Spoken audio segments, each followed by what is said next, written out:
எங்கள் வீட்டில் எல்லா நாளும் கார்த்திகை, எங்கள் நிலவில் என்றும் இல்லை தேய்திரை.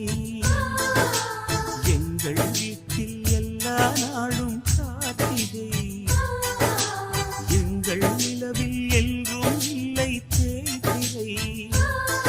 கிளி கூட்டம் போல் எங்கள் கூட்டமே, இது ஆனந்த பூந்தோட்டம், அன்பின் ஆலயம். எங்கள் வீட்டில்